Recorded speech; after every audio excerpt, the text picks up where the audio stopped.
ऐसे करके बहुत सारे प्रश्न होते हैं। तो बोलते हैं फिर कौन है, उसका पता तो बताओ। बोले उसको दुनिया में माँ कहते हैं, दुनिया में उनको माँ कहते हैं। वो एक परी है, वो तुम्हारा सब कुछ देखेगी करेगी। माता पिता जो हैं वो तुम्हारे लिए सब कुछ है। तो इसलिए मैं दुनिया में भेज रहा हूँ। तो मैं स्वयं नहीं जाके माता पिता के रूप में वहाँ पे, एक भगवान में सब जगह तो जा नहीं सकता सबके घर में, तो माता पिता के रूप में भेज रहा हूँ। तो वही तुम्हारा भरण पोषण देखना करना सब कुछ करेंगे। फिर अपना रिश्ता कब बनता है? अपने पैदा होते हैं तब रिश्ता बनता है। चाचा है, ताऊ है, ये है, वो है। लेकिन एक रिश्ता ऐसा है जो कि 9 महीना पहले से बन जाता है। माँ के पेट में वहीं से, उन बाहर नहीं आया है, 9 महीना पहले से रिश्ता बन जाता है। बाकी सबसे बाद में बनता है ना, आने के बाद में। लेकिन एक माँ से रिश्ता ऐसा है जो कि सब रिश्तों से 9 महीना पहले बनता है। मैंने माँ के बारे में तो बोलने से मतलब असंख्य है, कुछ बोल ही नहीं सकते। माता और पिता जो होते हैं,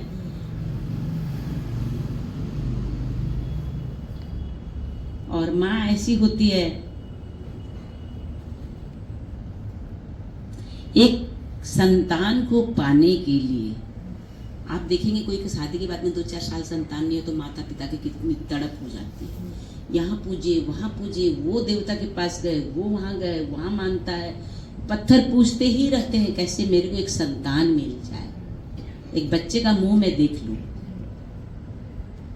फिर बाद में इतने कष्ट पाके, इतनी पूजा पाठ करते करते जब वो संतान मिलता है उनको। अच्छा, एक एग्जाम्पल ली तो आपको समझ में आ रहा होगा। जब प्रसव पीड़ा होती है कितनी तकलीफ उस माँ को, लेकिन जैसे ही बच्चा पैदा होता है वो माँ देख लेते तो सारा दुख भूल जाती है। कितनी तकलीफ होती है उस टाइम पे, जान मैंने लगता है मैं मर जाऊं बोल के, लेकिन चेहरा देखते ही दुख खत्म। यानी कितना लगाव, हमारे प्रति कितना लगाव है उस माँ का। वैसी माँ, वैसे पिता का हम ऋण तो चुका सकते हैं, तो कम से कम एक बार पूजा ही कर ले साल में एक बार। इसीलिए माता पिता पूजन किया जाता है। हम ऋण तो चुका ही नहीं सकते। हमारी चमड़े की जुत्ती बना के दे देंगे तो भी नहीं चुका सकेंगे, तो भी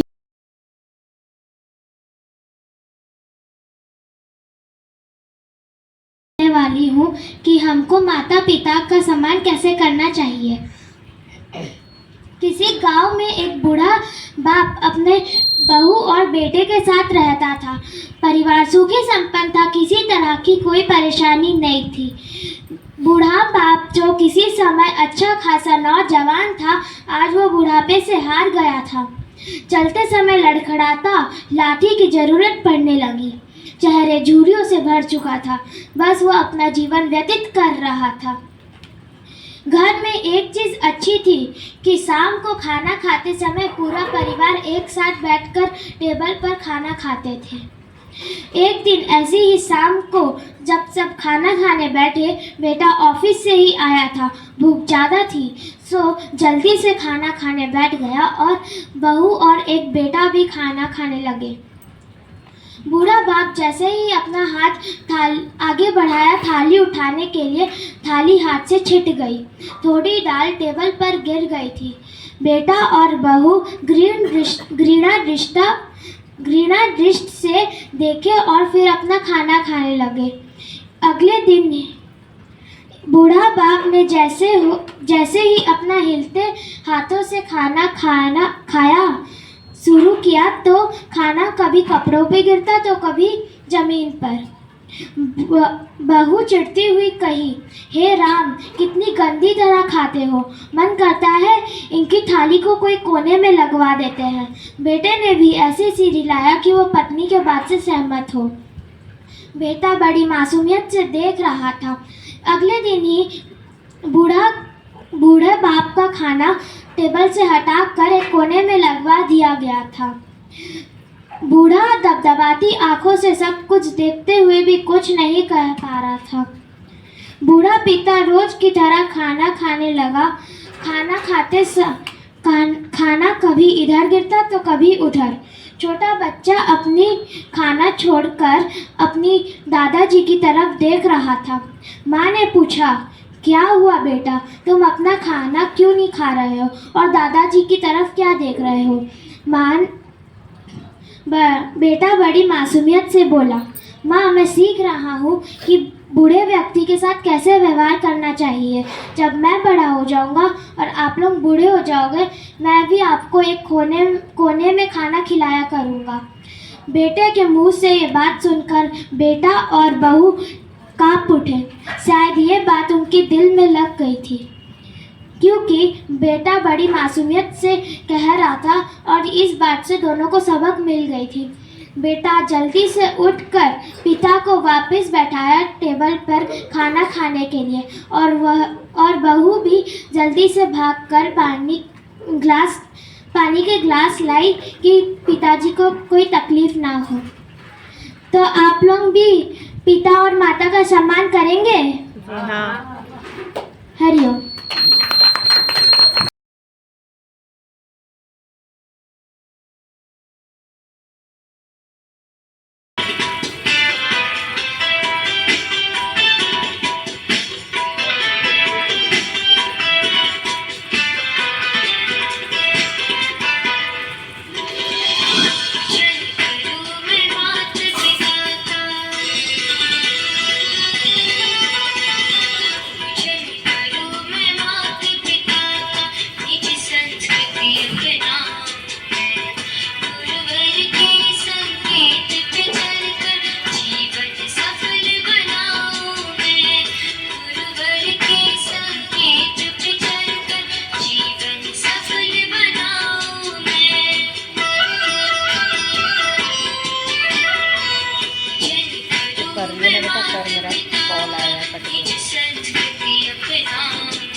स्वस्ति न पूषा विश्ववेदाः स्वस्ति न शाखो अरिष्टनेमि स्वस्ति नो बृहस्पतिर्दधातु।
सारी तीर्थ माता है और सारे तीर्थ पिता हैं।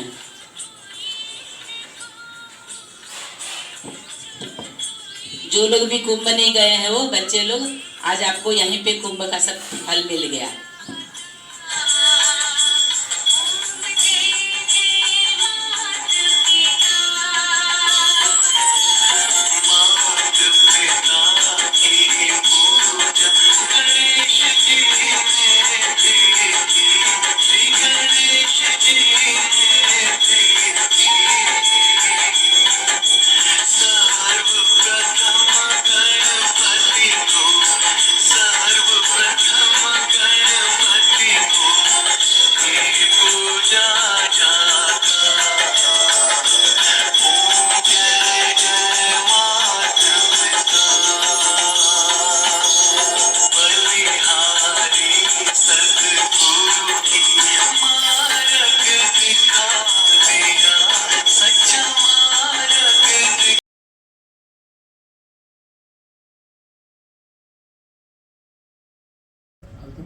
गोदी में सिर रखोगे।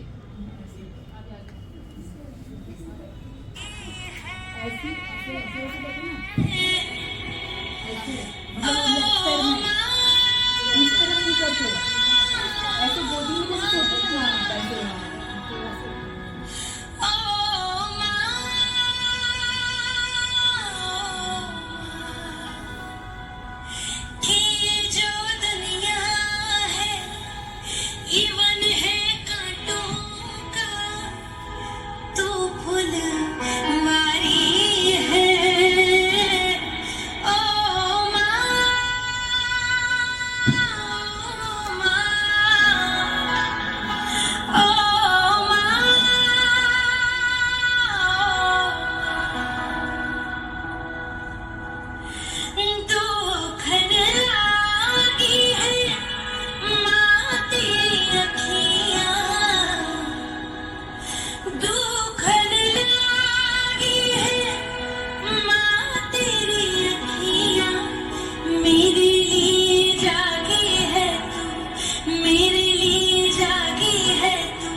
ऐसे ही आज का दिन का जो संकल्प है, जो आशीर्वाद है, बहुत फलेगा फूलेगा। इसलिए आप अपने बच्चों को जैसा बनाना चाहते हैं वैसा संकल्प अभी करके उनको ऊपर छोड़ दें।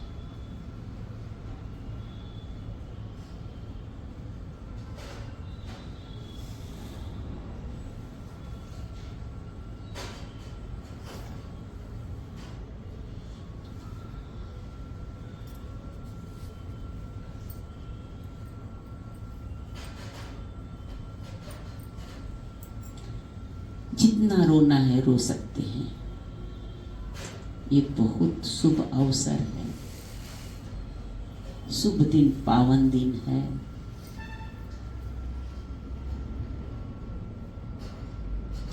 हमारे सारे पाप क्षम्य हो रहे हैं।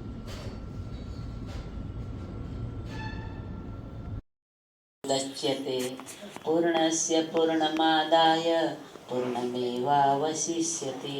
ओम शांति शांति शांति।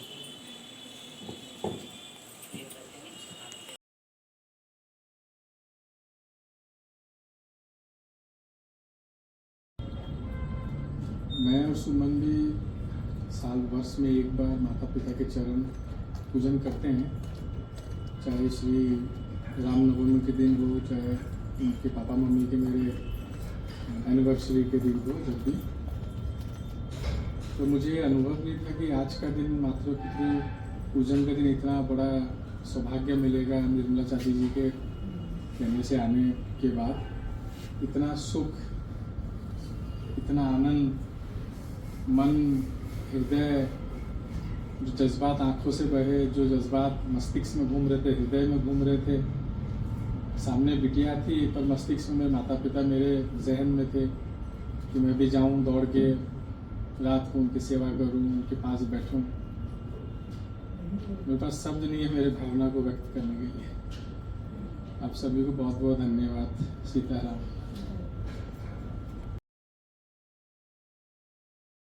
हरिओम। हमें माता पिता का सम्मान करना चाहिए, दादी दादा का भी सम्मान करना चाहिए।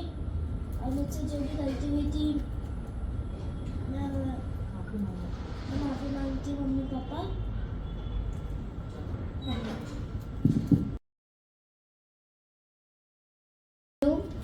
आज मातृ पितृ पूजन में मेरे को ये सीख मिली कि माता पिता का सम्मान करना चाहिए और उनसे कभी गंदे तरीके से बात नहीं करना चाहिए। मैं ऐसा गलती की हूँ और मैं उसका प्रायश्चित करूँगी। धन्यवाद।